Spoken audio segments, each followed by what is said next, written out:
کہ ان کے بچوں کو پہلا سبق کیا پڑھایا جاتا ہے کہ تمہارا سب سے بڑا دشمن کون ہے؟ مسلمان. اس کو جب ان کو بتایا جاتا ہے کہ مسلمان کو مارنا ثواب، وہی چیزیں پھر انہوں نے بعد میں اپنے چیلے چپیٹوں کو سکھائی نا. اور عجیب نہیں، اس کا ترجمہ تو میں ابھی کروں گا، یہ تو عجیب بات ہے. ان کی حالت یہ ہوگی کہ وہ زمین کے کسی نشیب یا گوشے میں اکٹھے ہو جائیں گے. اب آپ مجھے بتائیے کہ منظر کشی آج کی ہے کہ نہیں؟ یہ خطبہ ابھی تو نہیں لکھا گیا، شیعوں نے تو نہیں چھاپا، انقلاب کے بعد تو نہیں لکھا گیا. مولا کیا فرمانے کہاں چھپیں گے؟ یہ نشیب میں گوشوں میں جا کے زمین میں چھپ جائیں گے، اکٹھے ہو جائیں گے. اکٹھے ہونے نہیں نیچے جا رہے بنکروں میں، جا رہے بلڈنگوں کے نیچے. اب مولا کے کلام پہ یقین ہے یا نہیں؟ تو دجال یہ جو سسٹم نافذ ہے جس نے پوری دنیا کو اپنے قبضے میں آکٹوپس کی طرح لے لیا ہے، اور آج اس کی نمائندگی کون کر رہا ہے دجال کی؟ ٹرمپ. وہ کہہ رہا ہے نا کہ میرے پاس زندگی ہے، میرے پاس موت ہے. یہ روز کہہ رہا ہے، روز اللہ اس کے منہ سے یہ جملے نکلوا رہا ہے. میں نہیں کرو گے، میں مار دوں گا، موت دے دوں گا. جس کو زندہ رہنا ہے میرے سامنے سر تسلیم خم کر دو. اس میں سے ایک بات آج پیش کریں گے اور آپ حیران ہو جائیں گے. اس میں بعض بات ایسی کہ آپ حیران ہو جائیں گے. ابھی یہ 1400 سال پہلے کا خطبہ ہے، میں پوری کتاب کا سب لے کر آیا. اسی لیے 3 دن سے میں کیا کہہ رہا ہوں کہ اپنے عقیدوں کو مضبوط رکھو، یقین رکھو. دیکھو مولا نے کہا کیا ہے اور اس کے آثار کیسے شروع ہوئے ابھی لفظ بلفظ. میں ترجمہ کروں گا، آپ حیران ہو جائیں گے. اس خطبے کا عنوان ہے سلاح اہل خراسان فی آخر الزمان. اہل خراسان کا اسلحہ آخری زمانے میں. جب زمانہ اپنے اختتام کو پہنچنے لگے گا آخری زمانے میں، تو اہل خراسان کا اسلحہ کیا ہوگا. اب آپ کو دکھاتے ہیں. یہ کتاب کا ٹائٹل پیج ہے جو بیروت سے چھپی ہے، ماذا قال علی علیہ السلام فی آخری زمان الجفر الاعظم. بیٹا اس کو ذرا کھڑے ہو جاؤ، کیمرے پہ کلوز کرو اس کو. ایسی یہ چیزیں نا، یہ سند ہے تاکہ آپ سب کو معلوم ہے. میں حوالہ ہوا سے نہیں لا رہا ہوں نا. خطبہ شروع ہوتا ہے آخری زمانے میں اہل خراسان کا اسلحہ. اس کی کتاب کی تشریح میں نیچے کیا لکھا ہے؟ الجفر الاعظم. جفر میں نے بتا دیا کس علم کو کہتے ہیں؟ اسرار حروف. حروف کے اسرار، جیسے الف لام میم، اس کے اسرار کو کوئی نہیں جانتا. اللہ جانتا ہے یا معصومین جانتے ہیں؟ سمجھ میں آیا کہ علی مظہر العجائب کیوں؟ وتہیج جموع اصحاب الرایات السوداء وینصبون نارا عظیمۃ اسمها صارخ. یہ صارخ لفظ یاد ہے کہ بھی بتاتا ہوں کیا ہے یہ. ویہددون اعداء اللہ بمعادن کثیرۃ اخلاقا مثل دائرۃ واشکال کثیرۃ یغدو رمادن. رمادن وہ جو ریت اڑتی نا، ریت کو رماد کہتے ہیں. رمادن تذروہ الریاح ان لم تدفنوہ. پہلے یہاں تک پڑھنے ہیں نا، آپ کو سمجھ میں آئے. کالے جھنڈے والوں کی جماعتیں، رایات السوداء. رایت کی جمع ہے رایات. مولا فرماتے ہیں کالے جھنڈے والوں کی جماعتیں جوش و خروش کے ساتھ اٹھ کھڑی ہوں گی. کس کے لیے کہا جا رہا ہے؟ اہل اوپر آگے نا، ہیڈنگ آگے نا، سلاح اہل خراسان فی آخر الزمان. آخری زمانے میں اہل خراسان کا اسلحہ. کالے جھنڈے والوں کی جماعتیں جوش و خروش کے ساتھ، جذبوں کے ساتھ اٹھ کھڑی ہوں گی.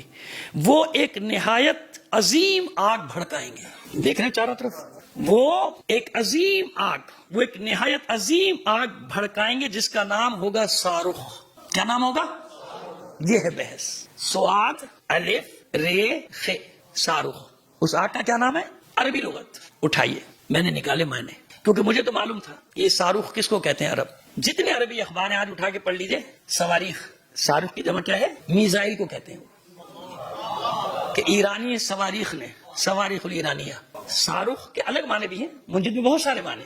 واو کے ساتھ جب آتا ہے صاروخ تو اس کا معنی ہے میزائل یا راکٹ. یہ آج کی عربی میں، وہ پرانی نہیں، جدید ہے. اس زمانے میں تو تھا ہی نہیں نا. امام نے یہ لفظ استعمال کیا تھا اس زمانے میں، اس کے جس کو کہنا چاہیے سخت ہوا یا گرم ہوا، جس کے لیے استعمال ہوتا تھا صاروخ سخت چیز کے لیے. لیکن آج صاروخ کس کو کہتے ہیں عرب؟ میں آپ کو صاروخ کے معنی دکھانا چاہ رہا تھا جو میں نے نکالے. یہ دیکھیے اس میں لکھا ہے لغت صاروخ عام میں عربی اردو کے معنی میں صاروخ اس میں میزائل. صاروخ کے معنی کیا لکھے ہیں اس میں؟ واو کے ساتھ، لیکن پڑھنے میں وہ واو کو گرا کے کیا پڑھتے ہیں؟ صاروخ. پھر کہتے ہیں اس کی جمع ہے، مثال بھی دیتا ہے، ترکیب الصواریخ بالطائرہ، ہوائی جہازوں میں راکٹوں کو نصب کرنا. صاروخ میزائل اور صواریخ اس کی جمع میزائلوں کی. یہ میں نے خود سرچ کر کے اس کے معنی نکالے. یعنی یہ بھی نہیں کہ میں کوئی اپنی طرف سے کوئی تعویل کر کے آپ کو بتا رہا ہوں، نہیں، یہی معنی ہے. جبکہ جب مولا نے استعمال کیا تو اس وقت یہ معنی نہ کسی کو پتا تھا. لیکن آج وہی لفظ نام استعمال ہو رہا ہے جو مولا نے 1400 سال پہلے رکھ دیا تھا. اب سمجھ میں آئی بات؟ ان کو نہیں پتا، نہ ان کو یہ معلوم ہے جنہوں نے نام رکھا کہ انہوں نے تو خطبہ بھی نہیں پڑھا ہوگا نا. یہ ایک عظیم آگ بھڑکائیں گے جس کا نام صاروخ ہوگا. ینصبون نارا عظیمۃ اسمها صارخ. یہ اہل خراسان، یہ کالو جھنڈے والے جو جوش اور جنون میں کھڑے ہوں گے، اتنی عظیم آگ بھڑکائیں گے. اس آگ کا نام کیا ہوگا؟ صاروخ. وہ اللہ کے دشمنوں کو مختلف نوع معدنی آمیزش. اب دیکھیں وہ کیا بنتا ہے. اب اس زمانے میں لوگوں کو اسی طرح سمجھایا جا سکتا تھا نا. میزائل میں جو ایندھن بھرا جاتا ہے، سمجھ میں آ رہی ہے بات؟